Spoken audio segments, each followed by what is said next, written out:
It is now our pleasure to welcome back once again for his weekly segment, the always entertaining and insightful Sean Farnham, ESPN College Basketball Analyst and Insider. Sean, great to have you on the show.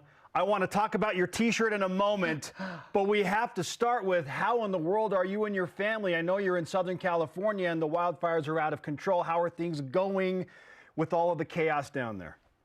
Yeah, you know, it's been a really bad 2 days. That's an understatement. My sister I was doing the game at St. Mary's on Tuesday night, and while I was on the air, I was getting texts from my sister as she was evacuating her home in Altadena. We don't know if her house is actually still standing. My house, the winds were the big problem. A neighbor down the street had a massive tree, like literally fall and just smash their house into two.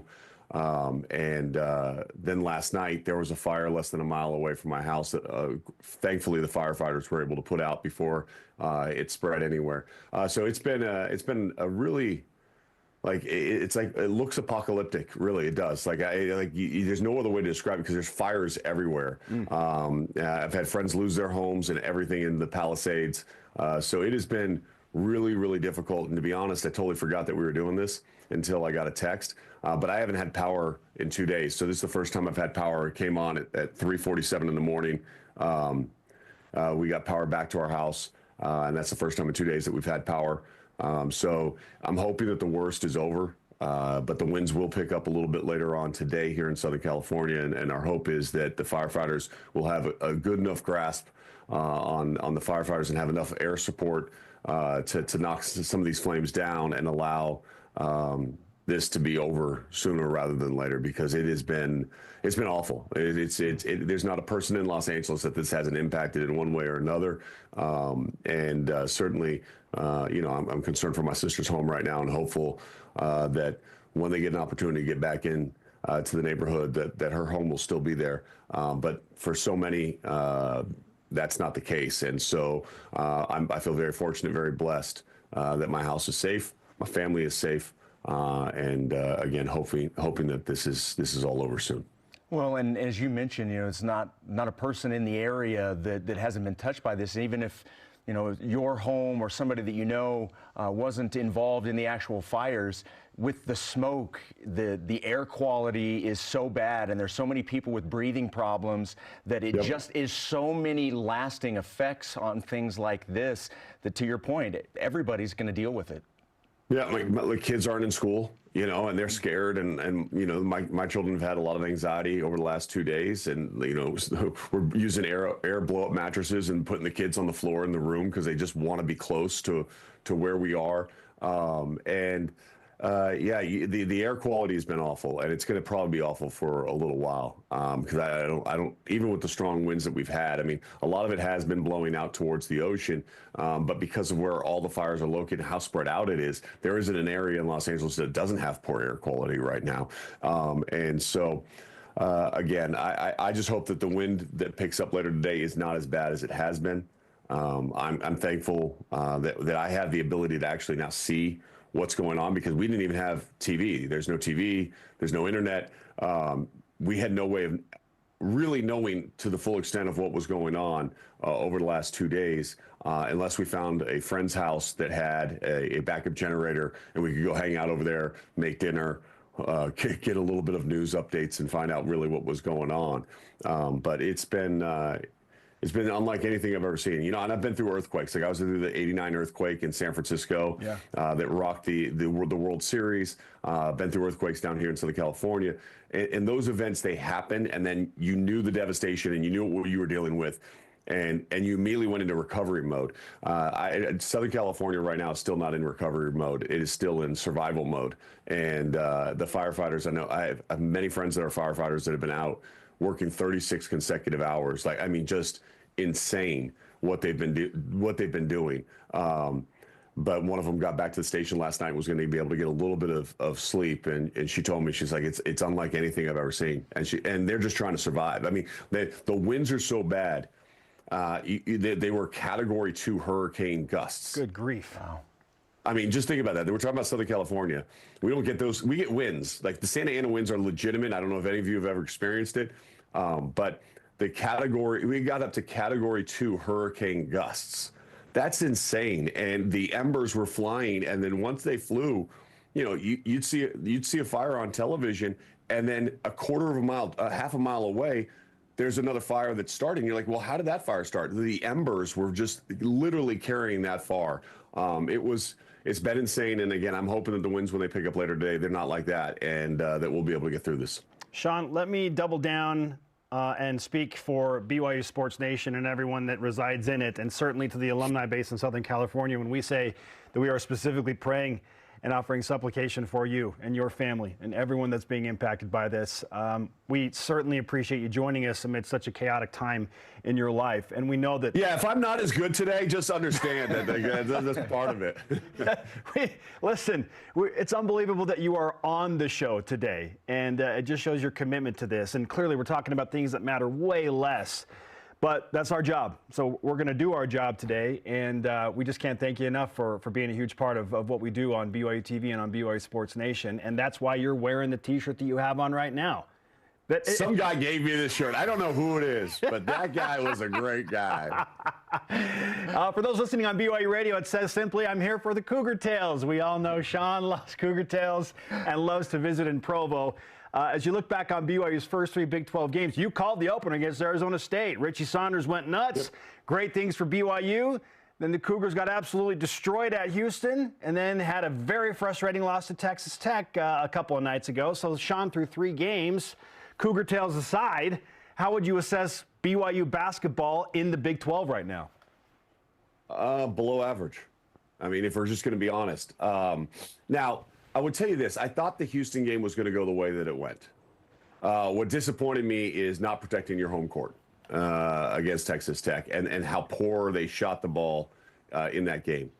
And listening to that music interlude coming in, I believe it was Jerem that said that everything hasn't clicked yet, and when it clicks, it's going to be great. It's January. It has to click. You're in conference play. You know, I mean, you look across the country right now, and if you don't protect your home court, you're going to struggle to finish in the top half of the conference. Now, one loss doesn't mean anything because you can always get it back, right? Golden opportunity to go to TCU and get a win. That erases the home loss when you win on the road, and that's kind of how you have to view it. But there has to be a level of toughness, a level of execution that has to be met. And there were times even in the game against Arizona State where the game should have been put away and the door was left open a little bit, whether it was Egor with a couple of really careless turnovers in the second half of that game against Arizona State. It didn't matter that, you know, obviously went on to win that game. But when you go play the physicality of the defense that you're going to see night in and night out in this conference, it's legit. And for the 2 freshmen, they're starting to find that out. Like Egor had a better game last time out. We had 12 points. I think he had 6 assists, if I'm not mistaken. Better, not great. And catching struggled. You know, obviously came off that great game right before the start of conference play. Played really well against Arizona State, I thought. In particular, shooting the ball from beyond the arc. And then you have a game where just everything the wheels kind of fell off against Houston. The key is this. In the Big 12 this year, every team is probably going to take back-to-back losses. BYU just did. Yeah. How do you put the wheels back on, and how do you move forward from it? Because the conference is deep. The conference is strong. And, you know, Texas Tech is a team, and a little insight to what I'm going to do on Saturday when I have my game down in Arizona, is we're talking about teams that we kind of slept on, right? Like that struggled in the non-con or didn't get a lot of notoriety in the non-conference that are playing really good basketball right now. And obviously Arizona would fall into that mix because you look at the non-conference, and at one point in time they were under 500 and the only team in the Big 12 that was under 500. Now they've gone on a 5-game win streak. They're 3-0 in conference play. They've won 2 games on the road at Cincinnati and at West Virginia. West Virginia team they lost to on a neutral site. Obviously, Tucker DeVries is not playing right now. He's missed some time with an upper body injury. But they're locked in. And defensively, in all those games, 4 out of the 5 games, they haven't allowed an opponent over 70 points. And in 3 of those games, they've kept them under 65 points. Well, that's what you need to do in order to win in conference play. So when you think about where BYU is at right now, like, they're the team right now that people are like pushing. Like Houston pushed them out, what, 47 points in that game? Yeah. Like that's insane. But that's what Houston does, right? So does that impact how you finish out a game? Like they were in good position to win that game the other night. And I was able to go back and watch a little bit of it at the hotel after my game was over. But they had the ability to win that game, and they didn't. They didn't execute. And they got outshot at the three-point line. You can't allow that to happen if you're BYU. You know, you want to win those games, and you think about the fact that if you get outscored by 15 points on your home floor from the three-point line, well, then that's a working deficit. So no, without question, you shoot 21% from three. All right, what'd you do from the free throw line? Well, slightly better than 50%. That's not good. You got out-rebounded. That's not good. You know, I mean, like in almost every major category that you would look at, outside of turnovers, which was only a 1 differential, they didn't execute the way that they needed to. And they didn't impose their will. And defensively, if you're going to allow opponents to score over 70 points in conference play, you're going to probably struggle a little bit. And you're not going to have the consistency that you want to have. There's been a lot of discussion about the struggles of Egor and Dallin when they're on the floor together. How would you remedy that situation? Reps. I mean, look, I think you got to just drill it at all times. And what you have to do, in my opinion, is whoever has the ball in their hands, like is closest to the rebounder or got the rebound, you're the point guard on that possession. You're the playmaker. Let's go. And the other one's got to slide over and play off ball and do it very well. I think that they both want the ball in their hands. They both need the ball in their hands to be successful. Like we've seen it with Dallin over the last couple of years. When he gets into that rhythm and he gets going, he can be pretty good. He can be pretty special. And Egor has shown a lot, in particular in the early non-conference schedule that set the world on fire. But together, how that works to me, it goes a lot to like when Baron Davis was playing with Earl Watson at UCLA. You know, and obviously you're talking about two guys that played in the league for over 10 years each, 24 years, 24 seasons combined, I think, between the two of them. Both elite players, but both of them wanted to be lead guards at all time. They had to learn how to play off the ball and how they could be effective in that. Sometimes there were possessions where Baron would bring the ball down, he'd pass it, now he's off ball. We work our offense. We don't get what we want. The ball's back in Earl's hand. Earl would set up the offense, and it would just flow. But those guys were unselfish enough to understand that. I think both of them are at BYU. But that does come with time. But time is of the essence right now. Time, gets delayed a little bit because of Egor's injury. Those were lost games and lost moments, and more importantly than the games is the practices. Like, we talk about games too frequently. To me, it's about those practices during that period of time where he missed practice time and was not out on the floor working with Dallas, so that they could build that chemistry and synergy that they need. I think it'll get there, but they definitely just need to be like, all right, so I'm off ball on this one, and immediately just go instead of hesitating, waiting. Am I the point? Like, you can't think. You just have to flow and get into it. Sean Farnham of ESPN is on BYU Sports Nation. The Cougars now have to turn their attention back to solving something on the road. You got to go to TCU. And we were just talking about what Houston did to BYU and TCU in back-to-back games. The Cougars in red held BYU to 55. Then they hold TCU to the 47 points we referenced earlier in this conversation. Yeah. So now you get the two teams that Houston just destroyed playing against each other in Fort Worth. Sean, what is the scouting report on TCU, and what do you expect in this game on Saturday? Well, I think that this is, Jamie Dixon's teams have always defended well. But I don't think that this TCU team is nearly as good as the team he had last season. I think that because of the lack of experience, Frankie Collins' injury, that this is a team that has struggled a little bit right now and is trying to find its way. So ironically, you have these two teams that I think expectations coming into the season would have been higher for TCU than how they're performing at this point in time. I think this is a great opportunity to get a bounce-back, get-right game for BYU. They've got to shoot the ball a lot better, though, because one of the things that TCU has normally done is rebound the ball very well. They force you to take contested twos. So you're going to have to shoot the ball much better than 21% from three. You're going to have to stroke it with good consistency. Can you get to 35? Can you get to 40%? Can you have one of those games where everybody goes, oh, okay, that's BYU. I think they can do that. I think that on the road, I look for Richie Saunders to have a big game. And the reason why I look at Richie, and I kind of mentioned this during the broadcast, I think. If I didn't, then shame on me. But he has the capabilities to be the leader and the heartbeat of this team because of how hard he plays, how hard he competes, and everything that he brings to the table. He's a winner, and he's done that since day one.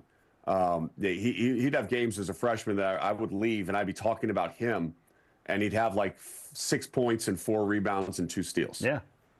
And I would leave talking about him and to my broadcast partner or my producer and going, that kid, man, he makes winning plays. And every team needs a guy like that.